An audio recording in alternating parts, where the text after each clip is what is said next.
નમસ્કાર. ગુજરાતના સોનાના બજારમાં ખરેખર એક ભૂકંપ જેવી સ્થિતિ સર્જાઈ છે. અચાનક માત્ર એક જ દિવસમાં ભાવમાં એવો તો જબરદસ્ત ઉછાળો આવ્યો છે કે શું રોકાણકારો કે શું ખરીદદારો બધા જ ચોંકી ગયા છે. તો ચાલો આજે આપણે આ આખા મામલાને જરા ઊંડાણથી સમજીએ. આ આંકડા શું કહે છે અને આટલો મોટો વધારો થયો કેમ?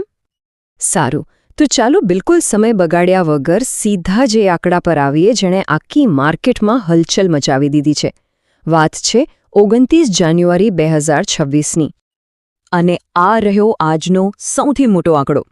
24 કેરેટ સોનાનો 10 ગ્રામનો ભાવ પહોંચી ગયો છે લગભગ 1,78,850 રૂપિયા પર. આ ખાલી એક નંબર નથી, આ માર્કેટમાં આવેલા એક બહુ મોટા બદલાવનો સંકેત છે. ચાલો આ ભાવને થોડું વધુ વિગતવાર સમજીએ. જુઓ, 24 કેરેટ સોનું જે એકદમ શુદ્ધ ગણાય અને રોકાણ માટે બેસ્ટ છે, એનો ભાવ છે 1,78,850 રૂપિયા. અને ઘરેણાં માટે જે વધુ વપરાય છે એટલે કે 22 કેરેટ, એનો ભાવ છે લગભગ 1,63,950 રૂપિયા. અને હા, ગણતરી સહેલી રહે એ માટે આપણે 1 ગ્રામનો ભાવ પણ અહીં આપ્યો છે. પણ સાંભળો, આ જે આંકડા આપણા જોયા ને, એ તો વાર્તાનો માત્ર એક જ ભાગ છે. ખરી ચોંકાવનારી વાત તો એ છે કે આટલો મોટો ફેરફાર આવ્યો કેટલી ઝડપથી. ચાલો જોઈએ. તો સવાલ એ છે કે ફક્ત 24 કલાકમાં એટલે કે એક જ દિવસમાં સોનાના ભાવ આખરે વધ્યા કેટલા? જવાબ સાંભળીને કદાચ આશ્ચર્ય થશે. તો જવાબ છે પ્રતિ 10 ગ્રામ પર સીધો 10,000થી 11,000 રૂપિયાનો જંગી વધારો. જરા વિચારો, સામાન્ય રીતે બજારમાં આટલો મોટો ઉછાળો આવતા તો મહિનાઓ કે ક્યારેક તો વર્ષો પણ લાગી જાય છે, પણ અહીં તો આ બધું એક જ દિવસમાં થયું. આ ખરેખર માર્કેટ માટે એક બહુ મોટો ઝટકો છે. અને એ વાત પણ નોંધવા જેવી છે કે આ કોઈ એકલ દોપર શહેરની વાત નથી. અમદાવાદ હોય, રાજકોટ હોય કે પછી પાલનપુર, ગુજરાતના લગભગ તમામ મુખ્ય બજારોમાં આ જ હાલત જોવા મળી રહી છે.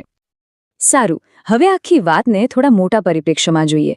કારણ કે આ જે ઉથલપાથલ થઈ છે ને, એ ફક્ત સોના સુધી જ સીમિત નથી. ચાંદીના બજારમાં પણ મોટી હલચલ જોવા મળી. જી હા, જેવી રીતે સોનાના ભાવ આસમાને પહોંચ્યા, બરાબર એ જ રીતે ચાંદીના બજારમાં પણ જબરદસ્ત તેજી જોવા મળી. આના પરથી ખબર પડે છે કે આ કોઈ એક ધાતુની વાત નથી, પણ સમગ્ર કિંમતી ધાતુઓના બજારનો ટ્રેન્ડ છે. ચાંદીનો ભાવ પ્રતિ કિલોગ્રામ 4 લાખ રૂપિયાને પણ પાર કરી ગયો છે.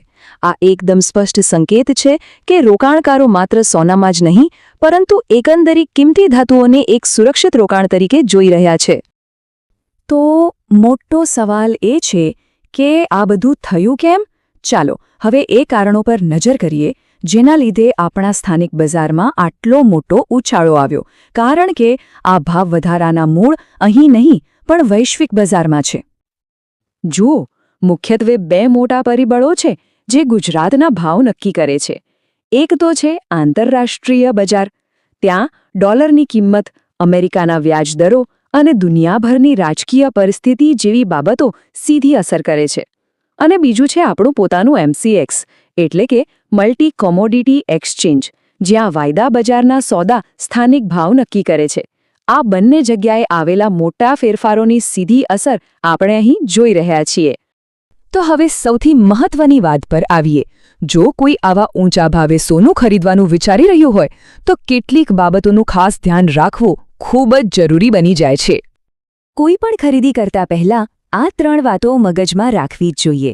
પહેલું, જે ભાવ આપણે ટીવી પર કે ઓનલાઈન જોઈએ છે એ એક અંદાજ હોય છે, એટલે હંમેશા સ્થાનિક જ્વેલર પાસે જઈને તે દિવસનો પાક્કો ભાવ પૂછવો.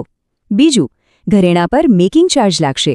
અને ત્રીજું, આ બધાની ઉપર GST પણ ઉમેરાશે. આ સૌથી અગત્યની સલાહ છે. આપણે જે ભાવોની વાત કરી એ બજારનો એક ઈશારો છે, બેન્ચમાર્ક છે. દરેક જ્વેલરના ભાવમાં થોડો ઘણો ફરક હોઈ શકે છે. એટલે કોઈપણ નિર્ણય લેતા પહેલા 2-3 અલગ-અલગ જગ્યાએ ભાવની પૂછપરછ કરી લેવી હંમેશા ફાયદાકારક રહેશે. અને હા, એ પણ યાદ રાખવું જરૂરી છે કે જે અંતિમ રકમ ચૂકવવાની થશે એમાં માત્ર સોનાનો ભાવ જ નહીં હોય.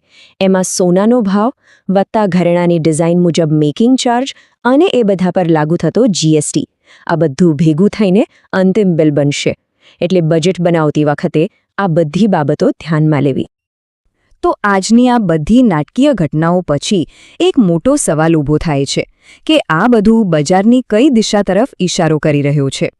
શું આ કોઈ નવી તેજીની શરૂઆત છે કે પછી વૈશ્વિક અસ્થિરતાને કારણે આવેલો માત્ર એક કામચલાઉ ઉછાળો છે? આ વિચાર સાથે જ આજની આપણી આ ચર્ચા અહીં પૂરી કરીએ છીએ.